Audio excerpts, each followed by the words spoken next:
LMPD is currently investigating several acts of violence that have happened in the past 24 hours, where 2 people have been killed and 5 others are injured. Thanks for joining us here at 6:30. I'm Alex Dieterer. Now we start in the Valley Station neighborhood, where a woman is dead after being stabbed several times early this morning. It happened just before 7 a.m. at a home on Autumn Way. When LMPD officers arrived, they found an adult woman suffering from multiple stab wounds. She died at the scene. LMPD is also investigating a shooting after a man was found shot dead inside a vehicle this morning. This happened just before 11 a.m. near East Muhammad Ali Boulevard and South Clay Street. That's in the Phoenix Hill neighborhood. LMPD says they found an adult man dead inside a vehicle. LMPD's homicide unit is investigating both of these cases. And 3 people are injured after being shot in a drive-by shooting in the Algonquin neighborhood. LMPD was called to JJ's Food Mart on Dixie Highway just before 9 last night. This is in between West Lee Street and West Gilbert Avenue. There, officers found 3 adults who were shot, a 19-year-old man shot in the arm, a 41-year-old man shot in the thigh, and a 67-year-old woman shot in the leg. All 3 were taken to a local hospital and are expected to survive. At this time, LMPD officials say the only information they have is a dark color vehicle shot at the group at the Food Mart before speeding away. This violence continues in Louisville. 2 other shootings happened overnight. One happened at a club called Legends on West Broadway. LMPD says there was a large crowd scattering from a shooting. An 18-year-old was shot and taken to the hospital. He is expected to survive. The other shooting happened near the Park Hill neighborhood. A woman was shot and taken to a hospital but is expected to survive as well. LMPD asks anyone with information about any of these incidents to call the anonymous tip line. That number is 574 LMPD. New here tonight, Metro Council members join in bipartisan agreement that Louisville's Juvenile Detention Center should reopen as soon as possible. The center closed in 2019 and Council voted to move operations over to the state. Funding was also cut from the facility that year. WHAS11's Clarice Shaley explains how Council members believe a quicker reopening of the center will combat a teen violence issue. Louisville has a problem, and nobody seems to be wanting to take it serious, and that is juvenile crime. Metro Council member Kevin Bratcher is spearheading a motion to urge Governor Andy Beshear to expedite the reopening of the Juvenile Detention Center in Louisville, which Bratcher sees as a solution to a teen violence issue. The facility is supposed to open in 2027, and the director of the Office of Violence Prevention told us earlier in the month that violent crime is down, but the number of kids committing crimes isn't lowering as fast as other demographics. And we need a place where we can set them down, have the clergy come talk to them, have the family come talk to them, have counselors here in Louisville come talk to them, and try to turn their life around before they turn 18 years old.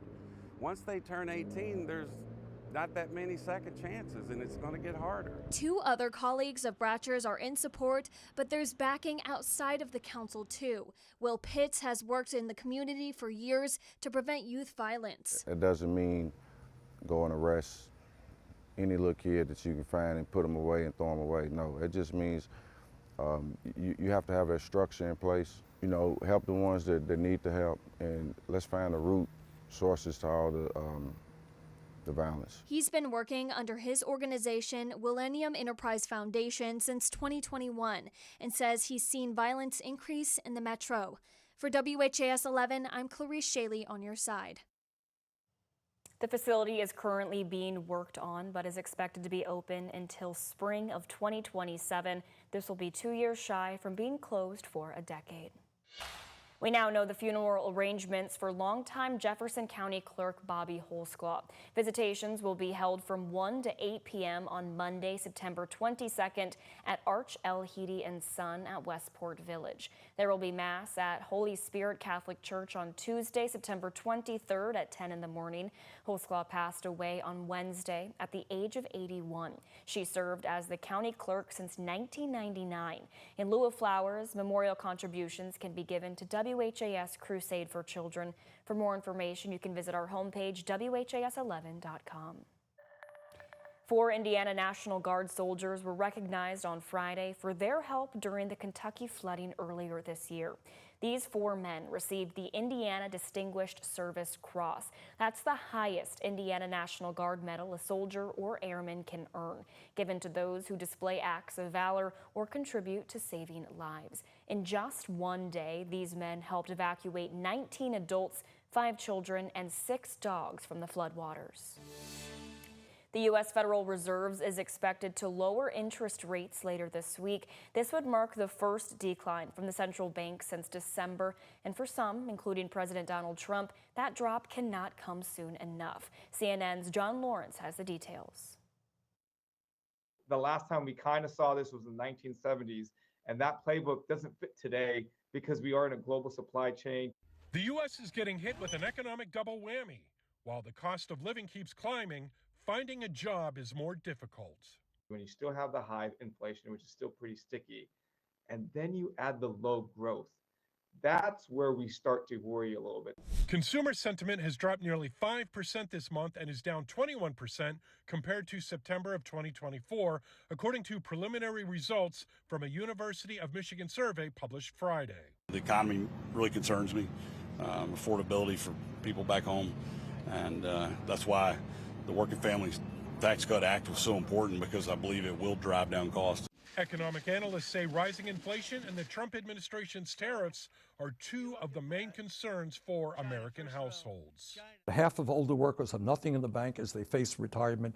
You got a quarter of our seniors trying to get by on $15,000 a year or less. The Bureau of Labor Statistics' latest data says consumer prices inched upward 0.4 of a point last month, pushing the annual inflation rate to 2.9%. Consumers are they don't. The real issue isn't if they're 3% or 10% inflation. Consumers are running away from that perception until it changes behavior. For WHAS11, John Lawrence on your side.